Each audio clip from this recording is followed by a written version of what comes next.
سر جھکانے کے قابل، سجدہ کے قابل اللہ کی ذات ہو سکتی ہے، اللہ کے علاوہ کوئی نبی ولی اس قابل نہیں ہو سکتا جن کے سامنے سر جھکایا جائے، نہ زندگی میں نہ اس کی وفات کے بعد۔ نبی کریم صلی اللہ علیہ وسلم سے بڑھ کر کائنات میں جمہور کا عقیدہ ہے کوئی نہ ہوا، نہ ہوگا، نہ ہو سکے گا۔ ایک موقع پر صحابہ نے فرمایا، جذبہ کے عالم میں، یا رسول اللہ صلی اللہ علیہ وسلم، ہم نے روم کے بادشاہ کو دیکھا، دربار میں آتا ہے تو پورا دربار جھک جاتا ہے۔ یعنی مقصد یہ تھا، یا رسول اللہ صلی اللہ علیہ وسلم، یہ تو دنیا کے بادشاہ ہے، آپ تو وہ نبی ہے، سچے ہو، امین ہو، امانت دار ہو، امام الانبیاء ہو، افضل الانبیاء ہو، سید الانبیاء ہو، سرتاج الانبیاء، شرف الانبیاء ہو، ہم آپ کو سجدہ کیوں نہ کیا کریں؟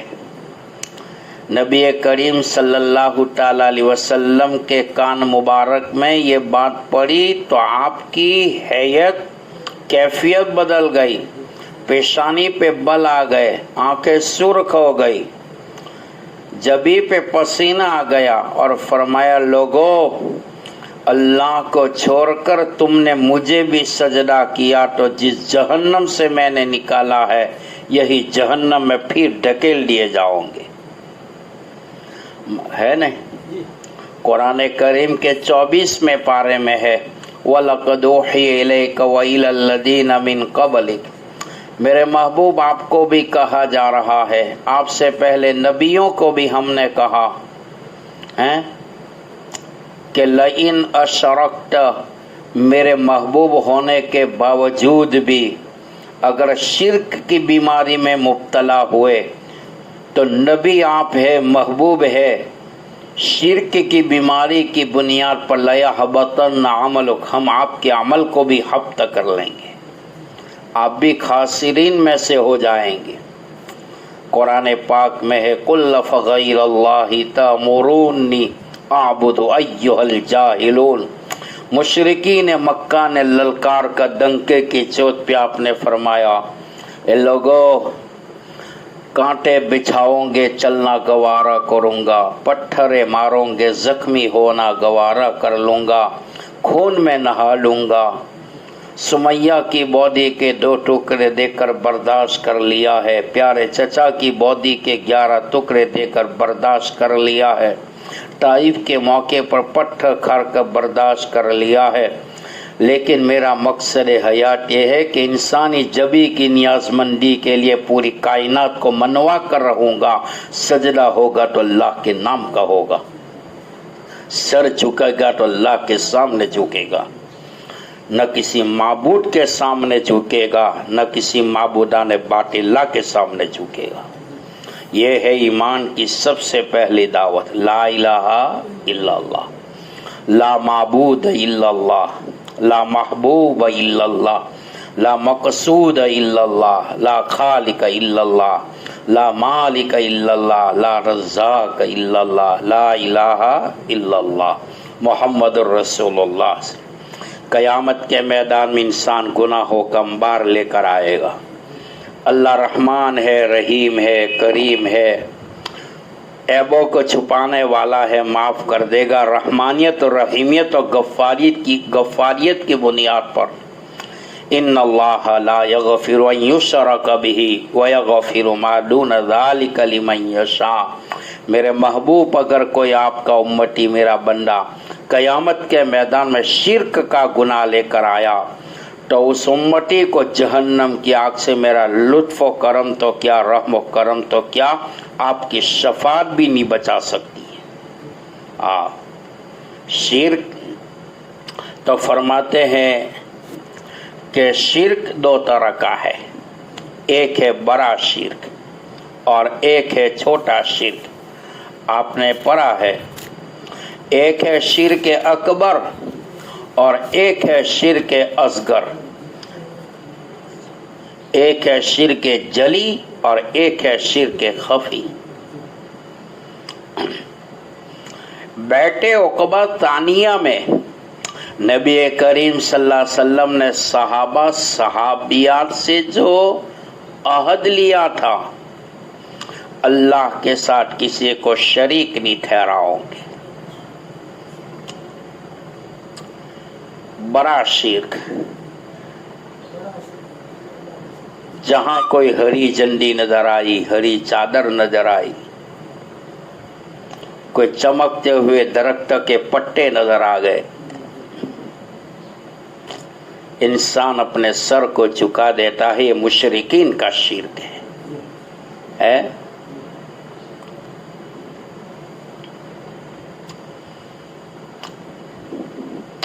یہاں پر سوال ہوتا ہے کہ بیعت کرنے والے سب کے سب مسلمان تھے، صحابہ ہے، انصار ہے، اور آپ نے بیعت لی. الفاظ ہے اللہ تشرکو بایعونی علی اللہ تشرکو باللہ شیئا، یہ کہ تم اللہ کے ساتھ کسی کو شریک نہ کرو گے. ہے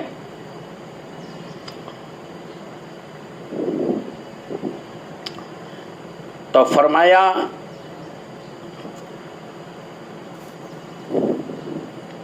حدیث میں جو ہے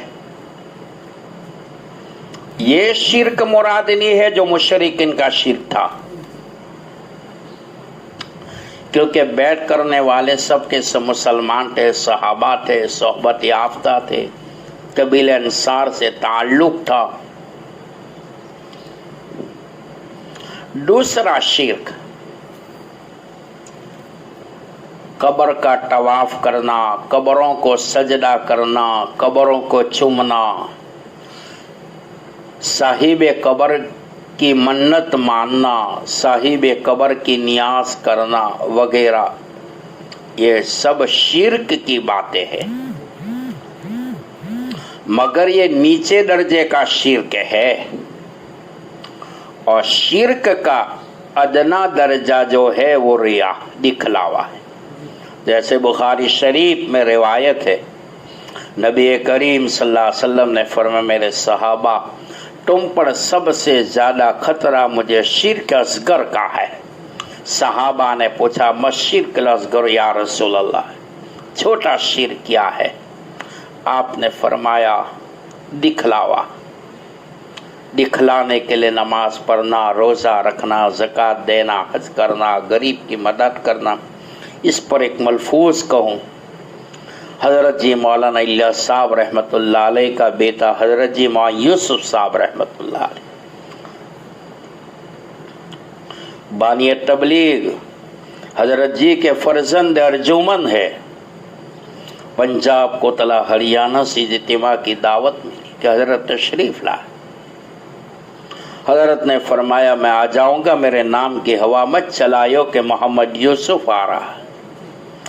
جواب دینے والوں نے کرے، دعوت دینے والوں نے کہا حضرت پوسٹر تو چھپوانے پڑیں گے تب جا کے مجمع ہوگا.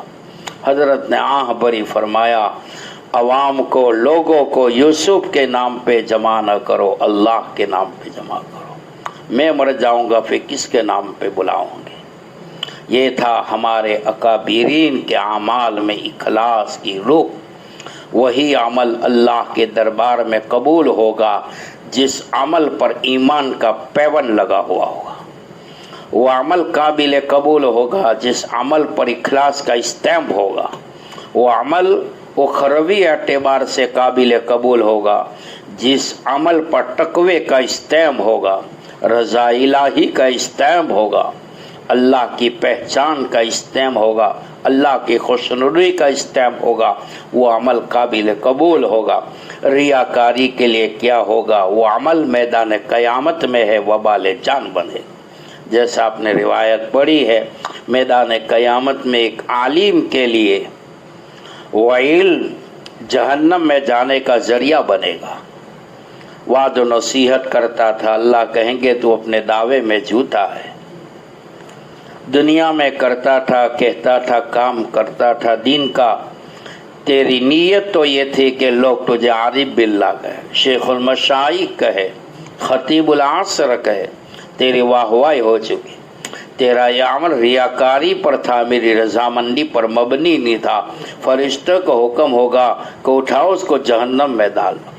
سخی کو بلایا جائے گا، کہے گا یا اللہ میں نے اتنے مدارس، اتنے مساجد، اتنے غریبوں کا مکان بنا دیا، آج میرا انتقام جہنم۔ جواب دیا جائے گا دنیا میں جو تو کرتا تھا میرے لیے نہیں کرتا تھا، دنیا کو دکھانے کے لیے۔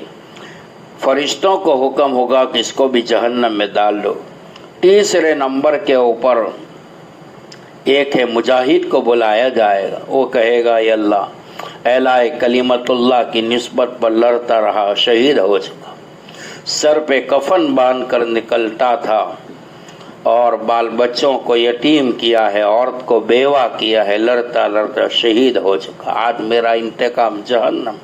اللہ کہیں گے انہ علیم بذات الصدور، میں ہوں، میں دل کی باتوں کو جانتا ہوں، دل کی دھڑکنوں کا میں مالک ہوں۔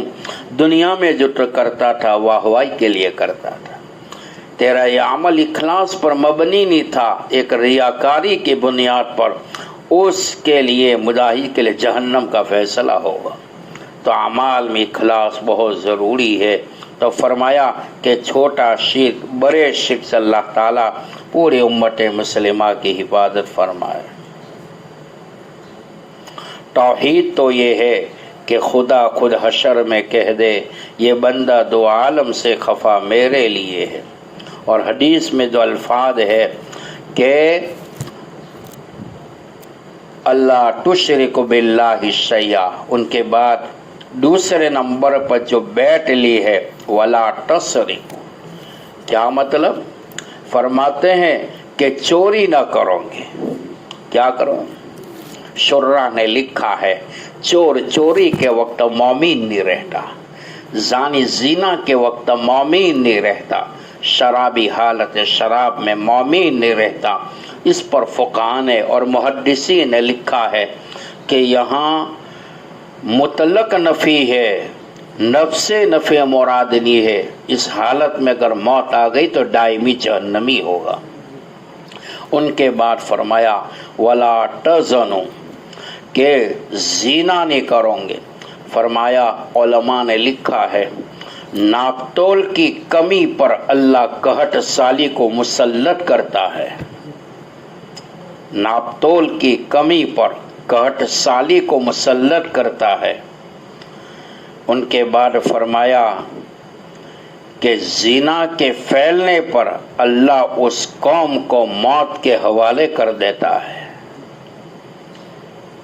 زکوٰۃ دینا بند کرو گے اللہ مال میں سے برکات اٹھا لے گا، ناپ تول میں کمی کرو گے قحط سالی کو مسلط کر دے گا، زنا میں مبتلا ہو جاؤ گے تو اللہ اس قوم کو موت کے حوالے کر دے گا، طرح طرح کی بیماریاں آئے گی۔ دوسرے نمبر پر فرمایا وَلَا تَقْتُلُوا أَوْلَادَكُمْ، تم اپنی اولاد کو نہ مارو گے۔